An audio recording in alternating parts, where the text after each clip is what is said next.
ब्रह्मचर्यव्रती दंडी सर्ववेदांत पंडित श्रीमद्विवेकयोगी मां प्रचोदयतु सर्वदा.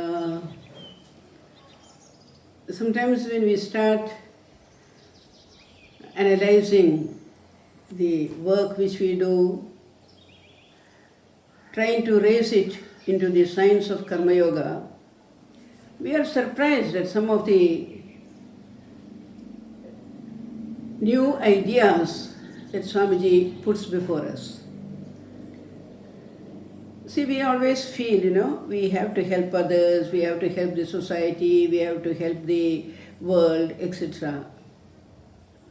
Then in one chapter in his Karma Yoga treatise is devoted to the topic, we help ourselves and not the world. Think over it. We help ourselves and not the world. So we shall try what exactly he means by this statement. What is the science behind this statement? Our duty to others means helping others, doing good to the world. Why should we do good to the world? Apparently to help the world, but really to help ourselves. We should always try to help the world. That should be the highest motive in us. But we consider well, we find that the world does not require our help at all. The world was not made that you and I should come and help it. We are thinking, there is a saying in Malayalam, no? The lizard which sits on the raft of the building is under the impression that it is carrying the weight of the building on it. If he moves this way and that way, the building will collapse. So this is something which takes a long time for us to understand, a very deep thinking for us to understand that we help ourselves. It's a very good meditation.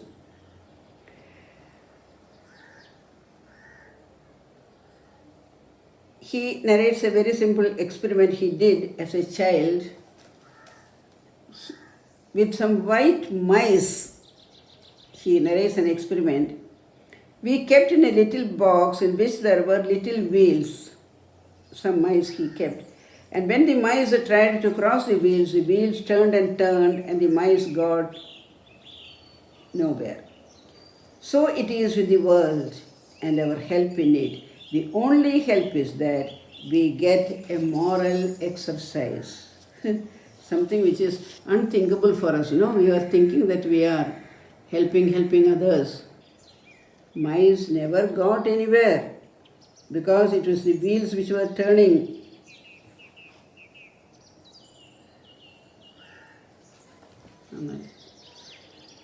You must do good.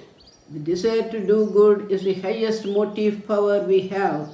If we know all the time that it is a privilege to help others, do not stand on a high pedestal and take 5 cents in your hand and say, "Here, my poor man." Be grateful that the poor man is there, so that by making a gift to him, you are able to help yourself.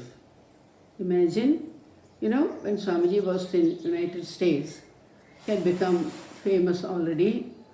The great philanthropist Rockefeller once came to meet him. Then Swamiji was sitting and writing something. He just looked up and then continued his work.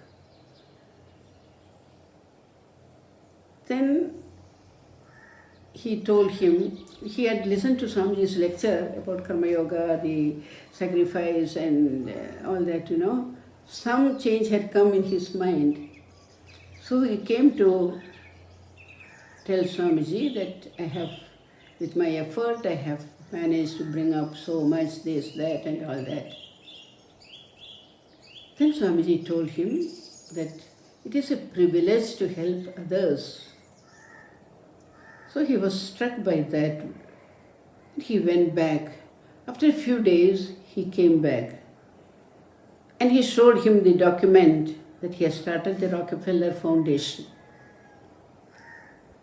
Swamiji kept quiet even at that time. And he told Swamiji, look, you have to thank me for that. Because he has started a foundation for helping others and all that. You have to thank me for that, he's telling Swamiji. Swamiji coolly said, no sir, you have to thank me. That is what, if you understand this, it is a privilege to help others. What exactly happens? Imagine when you find somebody, a sense of oneness is created within you, a sense of completeness will come only if I extend my heart in help to this person. So something internally moves you, a fine sentiment, an expansive thought, a feeling of oneness, so that you feel, yes, let me help him. Not just putting some coin in his pocket or something like that, but thinking of, oh Lord, you have put before me this man. Because of that, a wonderful sentiment has arisen in my heart, and I am able to offer him some help in your name, oh Lord, in your name, because you have given me the wealth which I have today, and in your name, I am giving a share of it to this person. That person may use that money for what we don't know. But the very fact it has generated within you a fine sentiment is, what is the net result? It has purified your mind of selfishness, selfish motivation. It has purified your mind out of a sense of egoism. It has filled your mind with a sense of understanding, comprehension, devotion, a wholesomeness of spirit, so that when helping another, we are helping ourselves. This is something very wonderful thought of Swamiji I have always cherished in my mind. Yet we must do good. Don't think that by doing this we will do something. No. Go on continuing doing good. The desire to do good is the highest motive power we have if we know all the time that it is a privilege to help others. So in this chapter he comes out very, very beautiful illustration.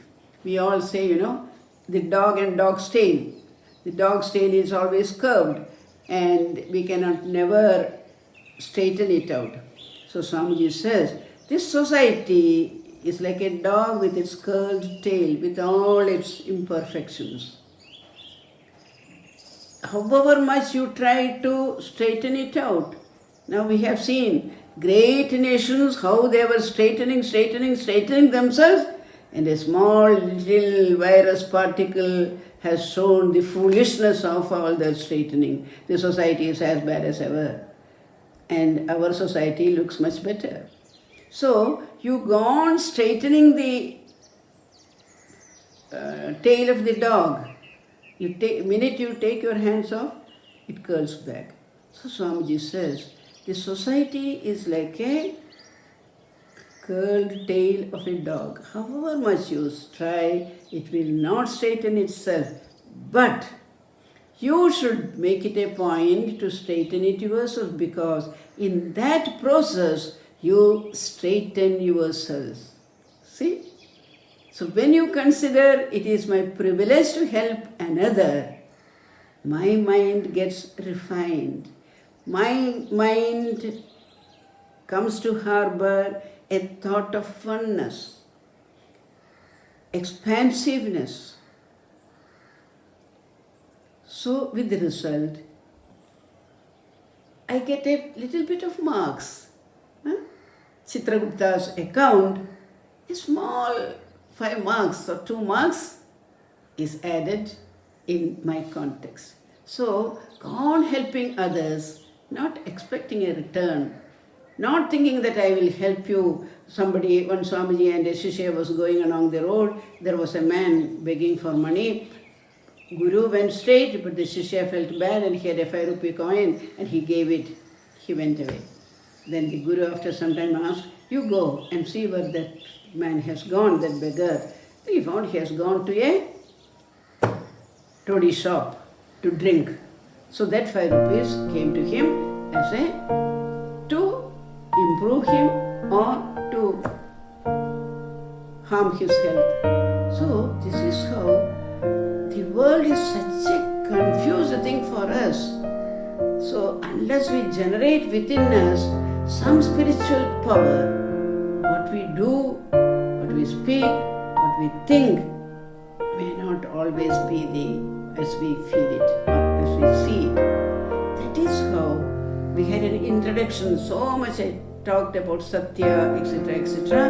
Where was the need? I could have taken up Karma Yoga. But to understand Karma Yoga, Raja Yoga, etc., we need a background.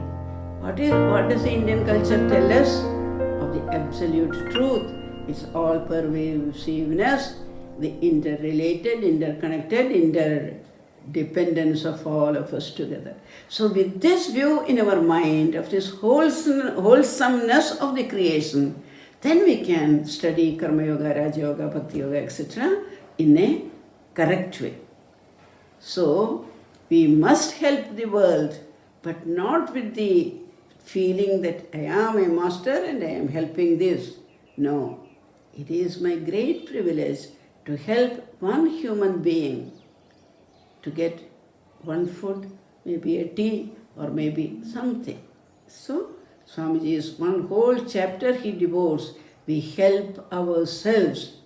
So we never get a chance to help another, go and help, because remembering always we are helping ourselves.